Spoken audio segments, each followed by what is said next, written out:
దైవ జ్ఞానము ఆధ్యాత్మిక కార్యక్రమాన్ని చూస్తున్న మీకందరికి కూడా యేసు ప్రభు పరిశుద్ధ నామములో శుభములు తెలియపరుస్తున్నాను. గతంలో దేవుడు ఉన్నాడా, ఉంటే ఆ దేవుడు ఎవరు, యేసుక్రీస్తు ఎవరు, మరణం తర్వాత ఏం జరుగుతుంది, ఏదేనిలో ఏం జరిగింది, నీవు ఎవరి ఆకర్షణలో ఉన్నావు మొదలైనటువంటి ప్రాముఖ్య అంశాలను గురించి దైవ సందేశాలు అందించడం జరిగింది. ఈ సందేశాలు చూడని వారు ఉన్నట్లయితే యూట్యూబ్లో అందుబాటులో ఉన్నాయి.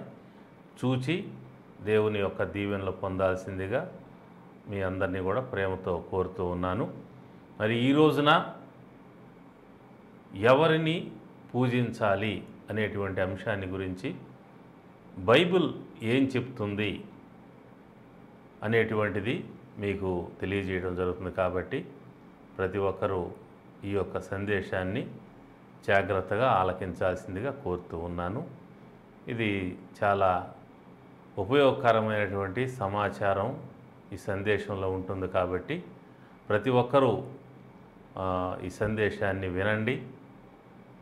విన్న తర్వాత మీకు నచ్చితే స్వీకరించండి, నచ్చకపోతే వదిలివేయచ్చు, బలవంతం లేదు. అయితే సమాచారం ఉపయోగకరంగా ఉంటుంది కాబట్టి ప్రతి ఒక్కరూ చివరి వరకు సందేశాన్ని ఆలకిస్తే అందరికి కూడా మేలు కలుగుతుందని భావిస్తూ ఉన్నాను. ఎవరిని పూజించాలి అనేటువంటి విషయాన్ని చెప్పడానికి ముందు ఒక చిన్న కథ చెప్పాలని ఆశిస్తూ ఉన్నాను.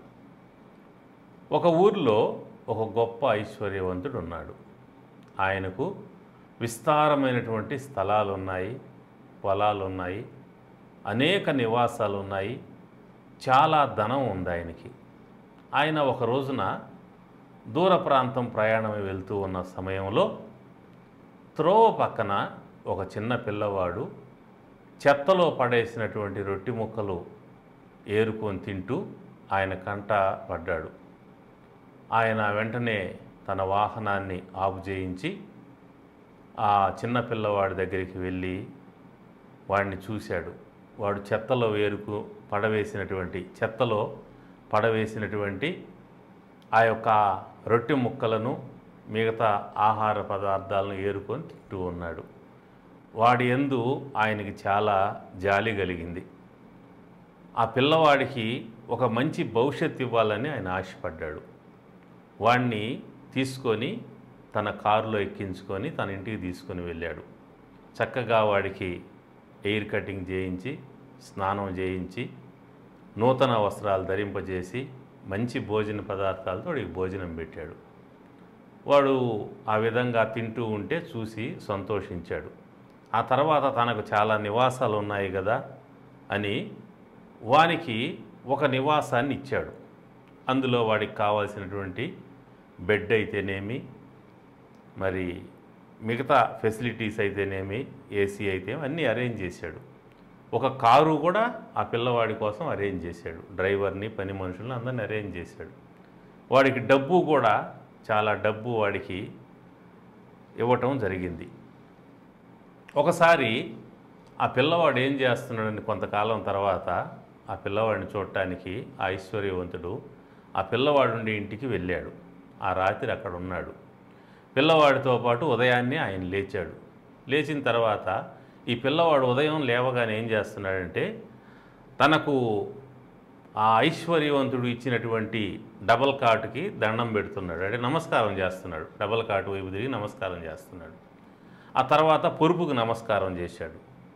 ఆ తర్వాత దిండుకు నమస్కారం చేశాడు. ఆ తర్వాత ఏసీ వైపు తిరిగి ఏసీకి నమస్కారం చేశాడు. తర్వాత బాత్రూమ్ దగ్గరికి వెళ్ళి బాత్రూమ్ వైపు తిరిగి దానికి నమస్కారం చేశాడు. తర్వాత బీరువా దగ్గరికి వెళ్ళి బీరువాకు నమస్కారం చేశాడు. బీరువాను ఓపెన్ చేసి అందులో ఉన్నటువంటి డబ్బులు కట్టలు చూసి వాటికి నమస్కారం చేశాడు. ఆ తర్వాత పిల్లవాడు బయటికి వెళ్ళి ఆ బయట ఉన్నటువంటి కారును చూసి కారు వైపు తిరిగి కారుకు నమస్కారం చేశాడు.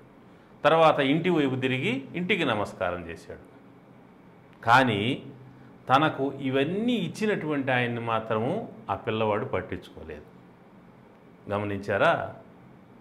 ఈ కథ ఎందుకు చెప్తున్నానంటే, మనుషుల యొక్క పరిస్థితి ప్రారంభం నుంచి కూడా ఈ విధంగానే ఉంటూ ఉన్నది. దేవుడు భూమిని, ఆకాశాన్ని, సూర్యుడిని, చంద్రుడిని, నక్షత్రాలని, సమస్త విధమైనటువంటి జీవరాశిని మానవుల కొరకు సృష్టించి మానవులకు వాటిని అనుగ్రహించాడు. అయితే మానవులు ప్రారంభం నుంచి ఏం చేస్తూ ఉన్నారు అంటే, ఆ పిల్లవాడు ఏ విధంగా అయితే మంచానికి నమస్కారం చేసి, పొరుపుకు నమస్కారం చేసి, దిండుకు నమస్కారం చేసి, ఏసీకి నమస్కారం చేసి, కరెన్సీ కట్లకు నమస్కారం చేసి, ఈ విధంగా అన్నిటినీ పూజిస్తూ వచ్చాడో, మనుషులు కూడా తమను సృష్టించినటువంటి, తమకు సమస్తాన్ని ఇచ్చినటువంటి దేవుణ్ణి పక్కన పెట్టేసి దేవుడిచ్చినటువంటి వాటికి పూజ చేస్తూ, నమస్కరిస్తూ, ఆరాధన చేస్తూ వచ్చారు. మరి గమనించండి, వాస్తవంగా ఎవరిని ఆ పిల్లవాడు పూజించాలి లేదా ఎవరికి నమస్కారం చెయ్యాలి, ఎవరికి కృతజ్ఞతలు తెలియచేయాలి అని మనం ఆలోచన చేస్తే, ఆ యొక్క ఇంటికా లేకుంటే ఇంటిని తనకు ఇచ్చినటువంటి ఆ యొక్క గొప్ప ఐశ్వర్యవంతునిగా, దయగలిగిన ఐశ్వర్యవంతునిగా ఎవరికి థ్యాంక్స్ చెప్పాలి? ఇంటికి థ్యాంక్స్ చెప్పాలనా, ఇంట్లో వస్తువులకు థ్యాంక్స్ చెప్పాలనా, లేకుంటే సమస్తాన్ని తనకు ఇచ్చి ఎక్కడో రోడ్డు పక్కన చెత్తలో అన్నం ఏరుకొని తింటూ, రొట్టె ముక్కలు ఏరుకొని తింటూ, ఆహార పదార్థాలు ఏరుకొని తింటూ ఉన్నటువంటి తనను తీసుకొని వచ్చి తనకు మంచి వైభవాన్ని కలిగించినటువంటి ఆ దయగలిగిన ఐశ్వర్యవంతునికి థ్యాంక్స్ చెప్పాలనా, లేకపోతే ఆయన ఇచ్చినటువంటి వస్తువులకు థ్యాంక్స్ చెప్పాలనా అని మనం ఆలోచన చేసినట్లయితే, మనలో ప్రతి ఒక్కరు చెప్పే మాట ఏంటంటే, అవన్నీ కూడా ఆ అబ్బాయికి ఇచ్చినటువంటి ఐశ్వర్యవంతునికే థ్యాంక్స్ చెప్పాలి, అదే న్యాయం అంటాం. కాబట్టి మనుషులు తమకు సమస్తాన్ని కలుగు చేసి అనుగ్రహించినటువంటి సృష్టికర్తకు థ్యాంక్స్ చెప్పడానికి బదులుగా, సృష్టికర్తను పూజించడానికి బదులుగా, ఆయన్ని ఆరాధించడానికి బదులుగా ఆ యొక్క బాలుడు ఏ విధంగా అయితే తనకు ఇచ్చినటువంటి వస్తువులకు పూజ చేస్తూ నమస్కరిస్తూ వచ్చాడో, దేవుడు మానవాళికి ఇచ్చినటువంటి ఈ యొక్క సృష్టికి మానవులు నమస్కారం చేస్తూ పూజ చేస్తూ వచ్చారు. ఈ విషయాన్ని బైబిల్ గ్రంథంలో రోమాపత్రికలో మనం చూస్తాం. రోమాపత్రిక 1వ అధ్యాయము 25వ వచనము, అట్టివారు దేవుని సత్యమును అసత్యమునకు మార్చి సృష్టికర్తకు ప్రతిగా సృష్టమును పూజించి సేవించిరి.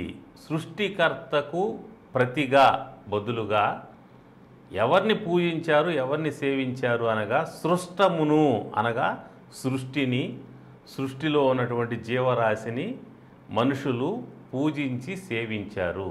ఈ పత్రిక రోమీయులకు రాసిన పత్రిక రాసి ఇప్పుడు 2000 సంవత్సరాలు అయింది. ఈ పత్రిక రాసే సమయానికి పూర్వం ఉన్నటువంటి మనుషుల గురించి ఈ పత్రికలో రాయబడింది.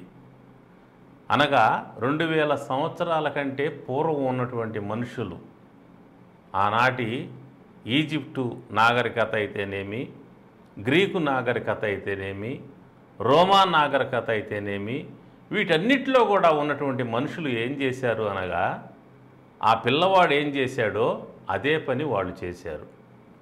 తనకు సమస్తాన్ని ఇచ్చినటువంటి ఆ యజమానుడికి థ్యాంక్స్ చెప్పడానికి బదులుగా తనకు కలిగినటువంటి వస్తువులకు అతను థ్యాంక్స్ చెప్తూ వచ్చిన విధంగా ఆనాటి మనుషులు కూడా తమను సృష్టించి తమకు సమస్తాన్ని కలుగుచేసి సమస్తాన్ని ప్రసాదించిన సృష్టికర్తకు బదులుగా వారు సృష్టిలో ఉన్నటువంటి సమస్త జీవరాశిని పూజ చేస్తూ వచ్చారు. ఈ విషయాన్ని రోమాపత్రిక 1వ అధ్యాయం 23వ వచనంలో మనం చూస్తాం. అక్కడ ఈ విధంగా రాయబడింది, వారు అనగా ఆనాటి ప్రజలు అక్షయుడగు దేవుని మహిమను క్షయమగు మనుషుల యొక్కయు, పక్షుల యొక్కయు, చతుష్పాద జంతువుల యొక్కయు, పురుగుల యొక్కయు ప్రతిమా స్వరూపముగా మార్చిరి.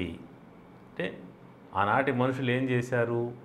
దేవుడి యొక్క మహిమను, అక్షయుడగు దేవుడు ఆయన, అంటే ఆయనకు క్షయత అనేది లేదు, శాశ్వతుడైన దేవుడు, నిత్యుడగు దేవుడు, యుగయుగములు ఉండేటువంటి క్షయత అనేది లేనటువంటి ఆ మహాదేవుని మహిమను తీసుకొని మనుషులకు దాన్ని ఆపాదించటం జరిగింది. ఆనాడు రాజులనైతేమి, చక్రవర్తులనైతేనేమి వారి ప్రతిమలను ఏర్పాటు చేసి వారికి పూజలు చేసేవాళ్ళు. ఆ తర్వాత అది వివిధ రకాల మనుషులకు వ్యాప్తి చెందింది, మనుషుల యొక్క ప్రతిమలను. తర్వాత ఇక్కడ అంటాడు, మనుషుల యొక్క ప్రతిమలతో పాటు వారు పక్షుల యొక్క ప్రతిమలను చేశారంట, చతుష్పాద జంతువుల యొక్క ప్రతిమలు చేశారంట, నేలను పాకేటువంటి పురుగుల యొక్క ప్రతిమలు చేశారంట. ఆనాటి కల్చర్ అది, ఆనాటి సంస్కృతి. ప్రపంచంలో అనేక దేశాల్లో మనుషులు ఈ సంస్కృతిని కలిగి ఉన్నారు. ఏ సంస్కృతి? మనుషుల్ని పూజించే సంస్కృతి, జంతువుల్ని పూజించే సంస్కృతి, పక్షుల్ని పూజించే సంస్కృతి, నేలను ప్రాకేటువంటి జీవరాశిని పూజించేటువంటి సంస్కృతిని ఆనాటి ప్రజలు, వేల సంవత్సరాల నాటి ప్రజలు వాళ్ళు కలిగి ఉన్నారు. అయితే ఎవరిని పూజించాలి వాళ్ళు? మనుషులనా, పక్షులనా, జంతువులనా, నేలను ప్రాకే జీవరాశినా, భూమినే, ఆకాశాన్ని, సూర్యుడినే, చంద్రుడినే, నక్షత్రాలను ఎవరిని పూజ చేయాలి వారంటే వేటిని కాదు, కానీ ఆ సమస్తాన్ని ఇచ్చినటువంటి యజమానుడిని పూజ చేయాలి. ఆ అబ్బాయి ఎవరికి థ్యాంక్స్ చెప్పాలా? తనకు సమస్తాన్ని ఇచ్చినటువంటి యజమానుడికి థ్యాంక్స్ చెప్పాలి. ఆయన వైపు తిరిగయ్యా, ఇవన్నీ నాకు ఇచ్చావు, ఈ బెడ్ నాకు ఇచ్చావు, ఈ పరుపు నాకు ఇచ్చావు, ఈ దిండు నాకు ఇచ్చావు, ఈ రూమ్ నాకు ఇచ్చావు, ఏసీ నాకు ఏర్పాటు చేసావు, కారు ఇచ్చావు, డబ్బు ఇచ్చావు, నీకు థ్యాంక్స్ అయ్యా, నీకు వందనాలయ్యా అని చెప్పి ఆ యజమానుడికి థ్యాంక్స్ చెప్పాలి. కానీ ఆ అబ్బాయి యజమానుడి పక్కన పెట్టేసి ఇచ్చిన వస్తువులకి పూజ చేస్తూ వచ్చాడు. అది సరికాదు కదా, అది కరెక్ట్ కాదు కదా. అందుకనే దేవుడు కరెక్ట్ చేశాడు. మనిషి యొక్క పూజా విధానాన్ని, మనిషి యొక్క ఆరాధనా విధానాన్ని బైబిల్లో దేవుడు కరెక్ట్ చేయటం జరిగింది, సరైనటువంటి పద్ధతిలో పెట్టడం జరిగింది. ఆ అబ్బాయికి భక్తి ఉంది, కృతజ్ఞత ఉంది, కానీ అది ఎవరి ఎడల వ్యక్తం చెయ్యాలో వారి ఎడల వ్యక్తం చేయకుండా ఆ అబ్బాయి ఏం చేస్తున్నాడంటే చేయకూడని వైపు తన యొక్క భక్తిని అతను చూపిస్తూ ఉన్నాడు. సో అందుకని దేవుడు కూడా ఏం చేశాడు? మనుషుల్ని చూశాడు.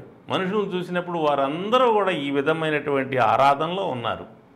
దేవుణ్ణి, అక్షయుడకు దేవుణ్ణి, సృష్టికర్త అయిన దేవుణ్ణి ఒక మనిషిగానో, ఒక జంతువుగానో, ఒక పక్షిగానో, లేక ఒక ప్రాకేటువంటి ఒక జీవిగానో భావించుకొని వాటికి ప్రతిమలు ఏర్పాటు చేసి వాటికి పెద్ద పెద్ద కట్టడాలు కట్టి వాటికి ఆరాధన ఉత్సవాలు జరిగిస్తూ వాటినే దేవుడిగా భావించి వాళ్ళు ఉల్లసిస్తూ ఉన్న సమయంలో స్వయంగా దేవుడే దిగి రావటం జరిగింది. దేవుడు దిగి వచ్చి నిర్గమకాండంలో, అందుకే ఆయన ఖచ్చితంగా ఎవరిని పూజించకూడదో ఎవరిని పూజించాలో సరిగ్గా ఆయన పూజా విధానాన్ని సెట్ చేయడం జరిగింది. నిర్గమకాండంలో మోషేతో మాట్లాడుతూ దేవుడు అన్న మాటలు మనం గమనిద్దాం.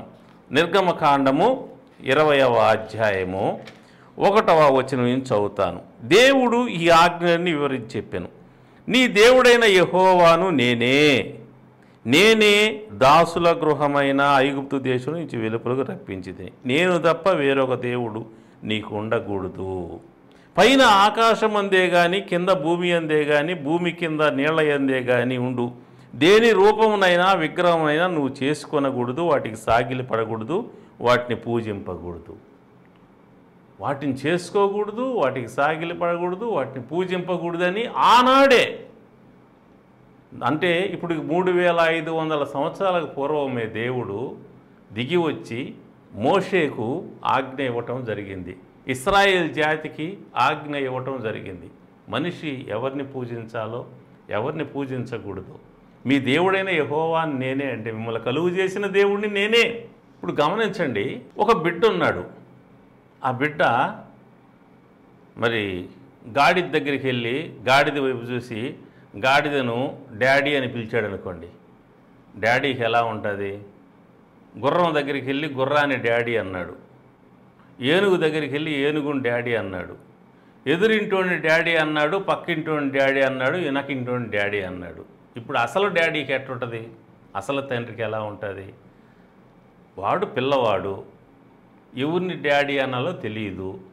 జంతువును డాడీ అంటున్నాడు, మనిషిని డాడీ అంటున్నాడు, ఎదురింటోడిని డాడీ అంటున్నాడు, పక్క ఇంటోడిని డాడీ అంటున్నాడు, వెనకింటోడి తెలియదు. అమాయకత్వం. ఇప్పుడు తండ్రి తెలిసినోడు ఏం చేస్తాడు? బాబు, నీ డాడీ గాడిది కాదురా, నీ డాడీ గుర్రం కాదురా, నీ డాడీ ఏనుగు కాదురా, నీ డాడీ ఎదురింటోడు కాదు, పక్కింటోడు కాదు, వెనకింటోడు కాదురా బాబు, నీ డాడీ నేనేరా నీ డాడీ, నేనేనరా నీ డాడీ, నన్ను డాడీ అని పిలవాలి నువ్వు. అంతేగాని గుర్రాన్ని కానీ గాడిదను కానీ ఏనుగును కానీ ఎదురింటోడిని వెనకింటోడిని డాడీ అని పిలవకూడదు, నా తప్పు అది అని చెబుతాడు డాడీ, నిజమైన డాడీ అయితే. దేవుడు చేసిన పని కూడా అదే. ఇక్కడ మనుషులు దేవుని యొక్క మహిమను మనుషులకు, జంతువులకు, పక్షులకు, పొరాకు పురుగులకు, రకరకాలైనటువంటి వాటికి అన్నిటికి కూడా ఆరోపించి, ఇదిగో ఈ జంతువే దేవుడు. ఇశ్రాయేల్ ఆనాడు పూజ చేశారు కదా, బంగారు దూడను చేసుకొని, ఒక దూడను చేసుకొని, ఓ ఇశ్రాయేలు ఐగుప్తులో తీసుకొచ్చి దేవుడు ఇదే అని చెప్పి పూజ చేశారు. అట్ట ఏం చేశారు మనుషులు? పూజ. ఎవరికి పూజ చేస్తున్నారు? దేవుడు సృష్టించిన జీవరాశిని పూజిస్తున్నారు. అందుకని దేవుడు ఏం చేశాడు? దాన్ని నిషేధించాడు. తండ్రి ఏ విధంగా తన బిడ్డ గాడిదను, గుర్రాన్ని, ఏనుగుని, ఎదురింటోళ్ళని, వెనకింటోళ్ళని డాడీ అని పిలిస్తే దాన్ని నిషేధిస్తాడో, అలాగుననే దేవుడు కూడా అలాగున ఇతర వస్తువులకు, ఇతర జీవులకు దేవుడు అని పేరు పెట్టడాన్ని నిషేధించాడు. వాటిని పూజించడాన్ని నిషేధించాడు. చాలామందికి ఇది అర్థం కాదు. దేవుడిచ్చిన ఈ ఆజ్ఞ వెనక ఎంత చరిత్ర ఉందనేది అర్థం కాదు. పైన ఆకాశమందు, కింద భూమి యందు, భూమి కింద నీళ్ల యందు ఉండే దేని రూపాన్ని చేసుకోకూడదు, విగ్రహాన్ని చేసుకోకూడదు, పూజింపకూడదు, సాగిలపడకూడదు, నమస్కారం చేయకూడదు అని దేవుడు చెప్పాడంటే ఎందుకు చెప్పాడు? దాన్ని అర్థం చేసుకోకుండా ప్రజల మధ్యలోకి వెళ్ళి దాన్ని ప్రజలు అపార్థం చేసుకునే విధంగా ప్రజలను రెచ్చగొట్టేటువంటి ఒక గుంపు ఉన్నది ప్రపంచంలో. అది దైవద్వేషుల గుంపు. అంటే దేవుణ్ణి వాళ్ళు ద్వేషిస్తూ ఉంటారు. దేవుడు ఎంత మేలు చేసినా కూడా వాళ్ళు ద్వేషిస్తూనే ఉంటారు. అంటే వాళ్ళు అందుకే ఉంటారన్నమాట. ఆనాడు యేసు ప్రభువు లాజర్ని, చనిపోయి 4 రోజుల సమాధిలో లాజర్ని తిరిగి బ్రతికిస్తే అనేక మంది యేసు ప్రభువుని నమ్మారు, లాజర్ను చూసి నమ్మారు. చచ్చిపోయి 4 రోజుల సమాధిలో ఉన్నటువంటి వాడు తిరిగి బ్రతికాడు అని ఆ తిరిగి బ్రతికిన వాడిని చూచి వీళ్ళు నమ్మటం జరిగింది. నమ్మితే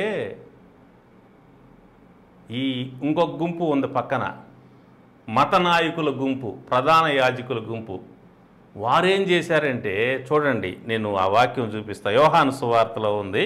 యోహాను సువార్త 12వ అధ్యాయము 9వ వచనం నుంచి చదువుతాను. కాబట్టి యూదులలో సామాన్య జనులు ఆయన అక్కడ ఉన్నాడని తెలుసుకుని యేసును చూచుటకు మాత్రమే గాక మృతుల్లోంచి ఆయన లేపిన లాజర్ను కూడా చూడవచ్చిరి. అతన్ని బట్టి యూదుల్లో అనేకులు తమ వారిని విడిచి యేసునందు విశ్వాసం ఉంచిరి కనుక ప్రధాన యాజకులు లాజర్ను కూడా చంపన ఆలోచన చేసిరి. లాజర్ను కూడా చంప ఆలోచన చేసిరి. అంటే గమనించండి, ఒక గుంపు వీళ్ళు ఎవరు? యేసు ప్రభువుని లేదా దేవుణ్ణి ద్వేషించేవాళ్ళు. వీళ్ళ కళ్ళ ముందు మహా అద్భుతం జరిగింది. అదేంటంటే చనిపోయి 4 రోజులు సమాధిలో ఉన్న వ్యక్తిని సమాధి దగ్గరికి వచ్చి యేసు ప్రభు పేరు పెట్టి పిలిస్తే అతడు లేచి బయటకు వచ్చాడు, సజీవుడయ్యాడు. అది చూసి అనేక మంది యేసు ప్రభువుని నమ్మారు. అయితే ఇంకొక గుంపు ఉంది, ఆ గుంపు మాత్రం నమ్మల. యేసు ప్రభు ఇంత అద్భుతం చేసినప్పుడు వాళ్ళు నమ్మాల. వాస్తవానికి వాళ్ళు ఎంత మాత్రం నమ్మకపోగా ఎవరిని బట్టి అయితే ప్రజలు యేసు ప్రభు దగ్గరికి వస్తున్నారో ఆ లాజర్ని కూడా చంపడానికి ఆలోచన చేశారంట. ఇది దైవద్వేషుల గుంపు. వీళ్ళకి ఎన్ని వాస్తవాలు చెప్పినా వీళ్ళు మారరు, ఎన్ని సాక్ష్యాలు చెప్పినా మారరు, ఎన్ని అద్భుతాలు జరిగినా మారరు. వీళ్ళు ఎల్లప్పుడూ దేవుణ్ణి ద్వేషిస్తూనే ఉంటారు. అది వాళ్ళ స్వభావం అంతే. వాళ్ళు ఎవరో ఒకరో ఇద్దరు మారచ్చు, కానీ వాళ్ళ గుంపు మాత్రం మారదు. ప్రధాన యాజకుల గుంపు ఆనాడు ఏ విధంగా మారకుండా ఉన్నదో ఈనాటికి కూడా వారి వారసులుగా మత నాయకుల్లో అనేక మంది వివిధ మతాలకు చెందినటువంటి వారు క్రీస్తు యొక్క వాస్తవాన్ని అంగీకరించకుండా వక్రీకరించడానికి, అపార్థం చేయడానికి ప్రయత్నం చేస్తుంటారు. అందులో భాగంగా దేవుడు చెప్పిన ఈ ఆజ్ఞ కూడా, నేను తప్ప వేరొక దేవుడు ఉండకూడదు అని దాన్ని వక్రీకరిస్తుంటారు. అంటే పిల్లోడుకు నేను తప్ప వేరొక డాడీ నీకు ఉండొచ్చు అని పిల్లోడికి చెప్తాడు, ఏ డాడీ అయినా. అరే నేనే కాదురా డాడీ, అందరూ డాడీ లేరా, ప్రతి ఒక్కరు నువ్వు డాడీ అని పిలువురా అని ఏ డాడీ అని చెప్తాడా? ఎవరైనా చెప్తారండి? ఎవరు చెప్పరు. అరే ఎవడన్నా పిలుస్తున్నా కూడా వాడికి దెబ్బలు వేస్తాడు. ఎవడన్నా ఎదురింటి వాడినో పక్కింటి వాడినో డాడీ అన్నాడు పటామని కొడతాడు తండ్రి. ఎందుకని? రోషం వచ్చేస్తుంది. నేను డాడీని అయితే ఎదురింటి వాడిని డాడీ అంటాడు వీడు అని చెప్పి ఒక దెబ్బ కొట్టి డాడీ నేను రా అని చెప్పి వాడిని సెట్ చేస్తాడు. దేవుడు చేసిన పని అదే ఇక్కడ. నేను తప్ప వేరొక దేవుడు ఉండకూడదనే మాటను మనం అర్థం చేసుకోవాలి. అపార్థం చేస్తున్నారు. దైవద్వేషుల గుంపు బయలుదేరి దేవుణ్ణి ద్వేషిస్తారు, బైబిల్ని ద్వేషిస్తారు, దైవ సేవకులను ద్వేషిస్తారు, సంఘాన్ని ద్వేషిస్తారు, సేవను ద్వేషిస్తారు. ఎప్పుడు వాళ్ళు ప్రజల్ని రెచ్చగొడుతూ ఉంటారు దేవుణ్ణి ద్వేషించే విధంగా. వాళ్ళు ఈ వాక్యాన్ని అపార్థం చేస్తూ ఉంటారు. కాబట్టి గమనించండి, ఇందులో అపార్థం చేసుకునే విషయం ఏమీ లేదు. సరిగ్గా అర్థం చేసుకుంటే ఒక తండ్రి తన కుమారుని సెట్ చేసినట్లుగా దేవుడు ప్రజలను సెట్ చేస్తున్నాడు. మరి ఒక కుర్రవాడు ఎవరిని పూజ చేయాలో ఆ కుర్రవాడికి నేర్పించినట్లుగా ప్రజలకు ఎవరిని పూజ చేయాలో నేర్పిస్తున్నాడు. కాబట్టి పైనున్న ఆకాశం అందున్న రూపాన్ని కానీ, భూమి అందున్న రూపాన్ని కానీ, భూమి కింద నీళ్ళ ఉండే రూపాన్ని కానీ ఏది చేయకూడదు, పూజ చేయకూడదు. ఇవేవి కూడా మిమ్మల్ని సృష్టించలేదు. మిమ్మల్ని సృష్టించి సమస్తాన్ని ఇచ్చిన దేవుడు నేనే, నన్నే మీరు ఆశ్రయించాలి, నన్ను వెంబడించాలని దేవుడు చెప్తూ ఉన్నాడు. ఈ మాటల్లో ఎక్కడైనా తప్పు అని మనం అనుకోవటానికి లేదు. ఎందుకంటే ఆయన మన దేవుడు కాబట్టి, మన తండ్రి కాబట్టి, మనకు తెలియక మనం తప్పుదారిలో పోతున్నప్పుడు ఆయన మనల్ని సెట్ చేసే కార్యక్రమాన్ని చేపట్టాడు. అందుకని ద్వితీయోపదేశకాండంలో ఒక మాట చెబుతాడు, అద్భుతమైన మాట. ద్వితీయోపదేశకాండము 4వ అధ్యాయము 16వ వచనం నుంచి ఇశ్రాయేలు జనాంగంతో దేవుడు చెప్పిన మాటను నేను మీ దృష్టిలోకి తీసుకొని వస్తున్నాను. కావున మీరు చెడిపోయి భూమి మీద ఉన్న ఏ జంతువు ప్రతిమనైనా, ఆకాశమందు ఎగురు రెక్కలు గల ఏ పక్షి ప్రతిమనైనా, నేల మీద ప్రాకు ఏ పురుగు ప్రతిమనైనా, భూమి కింద నీళ్ల యందలి ఏ చేప ప్రతిమనైనా, ఆడ ప్రతిమనైనా కానీ మగ ప్రతిమనైనా కానీ ఏ స్వరూపం కలిగిన విగ్రహమును మీ కొరకు చేసుకొనకుండునట్లు ఆకాశం వైపు కన్నులెత్తి సూర్య చంద్ర నక్షత్రములైన ఆకాశ సైన్యమును చూచి మరులు కొల్పబడిన ఈ దేవుడైన యెహోవా సర్వాకాశము కింద ఉన్న సమస్త ప్రజల కొరకు పంచిపెట్టిన వాటికి నమస్కరించి వాటిని పూజింపకుండునట్లు మీరు బహు జాగ్రత్త పడుడి. ఎన్ని విషయాలు చెప్పాడండి ఇక్కడ? ఆకాశంలో సూర్యుని గురించి చెప్పాడు, చంద్రుని గురించి, నక్షత్రాలు, ఆకాశ సమూహం, గ్రహాలు, మనుషులు, చేపలు, జంతువులు, పక్షులు, మరి నేలను ప్రాకేజీ, వేటి రూపాన్ని కూడా మీరు చేసుకోకూడదు, వేటిని మీరు పూజింపకూడదు. ఎవరిని పూజించాలా? వీటన్నిటినీ కలుగు చేసిన దేవుడు, సర్వ సమూహానికి, ఆకాశం కిందన సకల ప్రపంచానికి, సకల మానవులకు పంచి ఇచ్చినటువంటి దేవుడు. ఆ దేవదేవుణ్ణి మీరు పూజ చేయాలా? అది ఎవరిని పూజ చేయాలి అంటే సృష్టిని కాదు, సృష్టికర్తను పూజ చేయాలనేది స్పష్టంగా ప్రజలు తెలుసుకోవాలి. ఆ సృష్టికర్తని ఆరాధించాలి. ఆ సృష్టికర్త అయినటువంటి దేవుణ్ణి గురించి బైబిల్ గ్రంథంలో చెప్పబడిన మాట నేను జ్ఞాపకం చేస్తాను. యోహాను సువార్త 1వ అధ్యాయము 2వ వచనం నుంచి చదువుతాను. సమస్తము ఆయన మూలముగా కలిగెను, కలిగి ఉన్నదేదియు ఆయన లేకుండా కలుగలేదు. ఈ మాటలు ఎవరి గురించి చెప్పబడ్డాయంటే యేసు ప్రభు గురించి చెప్పబడ్డాయి. సమస్తము ఆయన మూలముగా కలిగెను, కలిగి ఉన్నదేది ఆయన లేకుండా కలుగలేదు. కాబట్టి సమస్తాన్ని కలిగించినటువంటి దేవుడు, సృష్టికర్త అయిన దేవుడు యేసుక్రీస్తు ప్రభు అని బైబిల్ తెలియజేస్తూ ఉంది. అందుకనే ఆయన సర్వాధికారైన దేవుడు, నిరంతరము స్తోత్రార్హుడై ఉన్నాడనే మాట రోమాపత్రిక 9వ అధ్యాయం 5వ వచనంలో మనం చూస్తాం. యేసుక్రీస్తు సర్వాధికారి అయిన దేవుడై ఉండి నిరంతరము స్తోత్రార్హుడై ఉన్నాడు, అంటే పూజార్హుడై ఉన్నాడు. ఆయన పూజార్హుడు. ఎవరిని పూజించాలా? నీవు ఎవరిని పూజ చేస్తున్నావు? సృష్టిని పూజ చేస్తున్నావా? సృష్టికర్తను పూజ చేస్తున్నావా? ఆలోచించి. ఆ పిల్లవాడు ఎవరికి థ్యాంక్స్ చెప్పాలా? యజమానుడికి థ్యాంక్స్ చెప్పాలా? యజమానుడు ఇచ్చినటువంటి వస్తువులకు థ్యాంక్స్ చెప్పాలనా? యజమానుడికి కదా. అయితే పిల్లవాడు ఏం చేస్తున్నాడు? వస్తువులకు థ్యాంక్స్ చెప్తున్నాడు. అది సరిచేయబడాలి. సమస్తాన్ని తనకిచ్చి చెత్త కుప్పలో రొట్టె ముక్కలు ఏరుకొని తింటున్నటువంటి తనను తీసుకుని వచ్చి తనను శుభ్రపరిచి ప్రశస్త వస్త్రాలు ధరింపజేసి చక్కని నివాసం ఇచ్చి సమస్త వైభవాన్ని తనకిచ్చిన యజమానుడు ఇలా కృతజ్ఞత కలిగి ఉండాలి కుర్రాడు. మనిషి కూడా అంతే. సమస్తమును తనకిచ్చినటువంటి సృష్టికర్త అయిన దేవుడు, తన కొరకు ప్రాణం పెట్టి తిరిగి లేచి పరలోకానికి వెళ్ళిన ఆ మహాదేవుడు యేసుక్రీస్తు ప్రభు ఎడల ఆరాధనా భావం కలిగి ఉండాలా, కృతజ్ఞత భావం కలిగి ఉండాలా, పూజించేటువంటి వాడుగా ఉండాలి. ఆయన పూజారుడైన దేవుడు, ఆయన స్తోత్రారుడైన దేవుడు. నేను మొదటి వాడును, కడపటి వాడును, జీవించువాడును, మృతుడునైతినిగా ఇదిగో యుగయుగములు సజీవుణ్ణై ఉన్నా అని చెప్పిన దేవుడు. మొదటివాడు ఆయనే, కడపటివాడు ఆయనే, యుగయుగములు సజీవంగా ఉన్నవాడు ఆయనే. నీ పాపముల నిమిత్తం ప్రాయచిత్తం చేసిన వాడు ఆయనే, మరణమును జయించి తిరిగి లేచిన వాడు ఆయనే, శరీరంతో దైవలోకానికి వెళ్ళిన వాడు ఆయనే, దైవలోకంలో స్థానాన్ని ఇచ్చేవాడు ఆయనే, దైవలోకం నుంచి తిరిగి రాబోతున్నవాడు ఆయనే. కాబట్టి ఆయన యందు నమ్మిక ఉంచు, ఆయన్ని ఆరాధించు, ఆయన్ని హత్తుకొని జీవించు. ఆయన నీ జీవితానికి అధికమైనటువంటి ఆశీర్వాదాన్ని కలిగిస్తాడు. సరే, ఎవరిని పూజించాలి అంటే సృష్టికర్త అయినటువంటి దేవుణ్ణి పూజ చేస్తే లేదా ఆరాధన చేస్తే ఎలాంటి లాభాలు కలుగుతాయి? చాలా రకాల లాభాలు ఉన్నాయి. వాటిల్లో ఒకటి నేను జ్ఞాపకం చేస్తాను. కీర్తనల గ్రంథము 63వ సంకీర్తన 3 నుంచి 5 వచనాలను చదువుతాను, గమనించండి. నీ కృప జీవము కంటే ఉత్తమము, నా పెదవులు నిన్ను స్తుతించును. నా మంచం మీద నిన్ను జ్ఞాపకం చేసుకొని రాత్రి జాములందు నిన్ను ధ్యానించినప్పుడు క్రొవ్వు మెదడు నాకు దొరికినట్లుగా నా ప్రాణము తృప్తి పొందుతున్నది. ఉత్సహించు పెదవులతో నా నోరు నిన్ను గూర్చి గానము చేయుచు ఉన్నది. ఇప్పుడు గమనిస్తే దావీదు తన రాజ్యాన్ని, తన యొక్క అధికారాన్ని, తన ఆస్తులను, తనకున్న సమస్తాన్ని కోల్పోయినటువంటి పరిస్థితుల్లో వాస్తవంగా ఏ వ్యక్తి అయినా అలాంటి పరిస్థితి వచ్చినప్పుడు చాలా కృంగిపోతాడు, చాలా నిరాశలోకి వెళ్ళిపోతాడు, చాలా విరక్తిగా మారిపోతాడు.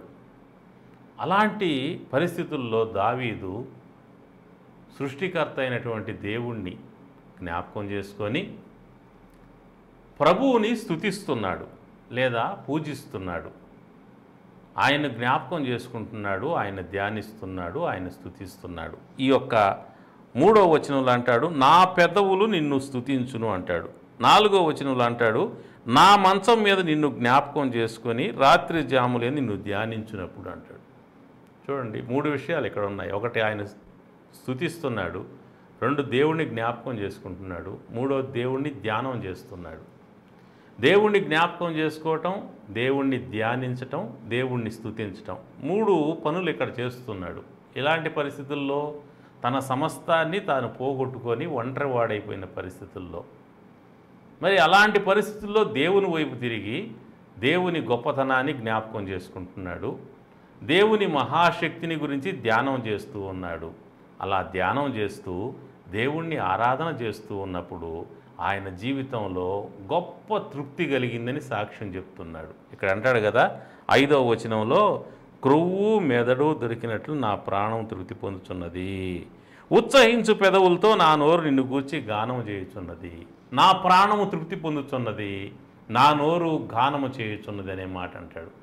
చూడండి, శ్రమలు వచ్చినప్పుడు, దేవుని నమ్మిన బిడ్డల జీవితాల్లో కష్టాలు వచ్చినప్పుడు, నష్టాలు వచ్చినప్పుడు, అనారోగ్యాలు వచ్చినప్పుడు, ఆర్థిక ఇబ్బందులు వచ్చినప్పుడు, రకరకాల ప్రమాదకర పరిస్థితులు వచ్చినప్పుడు దేవుని జ్ఞాపకం చేసుకోవటం, దేవుని గొప్పతనాన్ని, దేవుని యొక్క ప్రేమను జ్ఞాపకం చేసుకోవటం, దేవుని యొక్క మహాశక్తిని, దేవుని యొక్క శిలువ ప్రేమను ధ్యానం చేయటం ద్వారా, దేవునికి ఆరాధన చేయటం ద్వారా జీవితంలో నెమ్మది కలుగుతుంది, తృప్తి కలుగుతుంది, ప్రాణానికి ఎంతో ఆదరణ కలుగుతుంది, ఓదార్పు కలుగుతుంది. కాబట్టి ఆ నూతన జీవితం, ఆ నూతన ఆశీర్వాదాలను అనుభవించడానికి, ఒక నూతనమైన ప్రారంభాన్ని పొందటానికి క్రీస్తు వైపు తిరగవలసిందిగా, క్రీస్తుని సేవించవలసిందిగా, సృష్టికర్త అయిన దేవుణ్ణి ఆరాధన చేయవలసిందిగా ప్రేమతో అందరినీ కూడా ఆహ్వానిస్తాం. ప్రభువు మిమ్మల్ని, మీ కుటుంబాలను దీవించునుగాక. ఆమెన్. ప్రార్థన చేస్తాను. ప్రేమ కలిగిన తండ్రి, ఎవరిని పూజించాలి అనేటువంటి అంశం మీద నీ యొక్క వాక్యంలోంచి కొన్ని వివరాలు ప్రజలకు అందించి ఉండగా విన్నటువంటి వారు వాస్తవాలని గుర్తించి గ్రహించి అర్థం చేసుకొని సృష్టిని గాక సృష్టికర్త అయినటువంటి నిన్ను ప్రేమించి నిన్ను సేవించేవారు గుంటుకు సహాయం చేయండి. ఆ విధంగా చేసినప్పుడు వారి జీవితాలకు ఎంతో తృప్తి కలుగుతుంది అని, ఎంతో ఉల్లాసం కలుగుతుందని, ఎంతో గొప్ప ఆశీర్వాదం కలుగుతుంది అని, రక్షణ కలుగుతూ ఉంది అని, స్వస్థత కలుగుతూ ఉందనే విషయాల్ని ప్రకటన చేసి ఉండగా వారి జీవితాల్లో కార్యం జరిగించండి. బలహీనులు బలపరచండి, కృంగిన వారిని లేవనెత్తండి, గుండె చెదిరిన వారిని బాగు చేయండి, రోగుల్ని స్వస్థపరచండి, దయ్యాలచే బాధపడుతున్న విడుదల కలుగు చేయండి, రక్షణ లేని వారిని రక్షించండి, రక్షింపండి వారిని స్థిరపరచండి, పడిపోయిన వారిని లేవనెత్తండి, రెండవ రాకడ వరకు అందరినీ సిద్ధపరచండి. ఈ యొక్క ప్రజలందరి జీవితాలు వారి కుటుంబాలు కలిగిన సమస్తమును కాపాడి రక్షించి వర్ధిల్ల చేయమని యేసునామంలో ప్రార్థిస్తున్నాను తండ్రి. ఆమేన్. తండ్రి, కుమార, పరిశుద్ధాత్మ త్రియేక దేవుని దీవెనలు మీకు మీ కుటుంబాలకు సదాకాలం తోడై ఉండుగాక. ఆమేన్.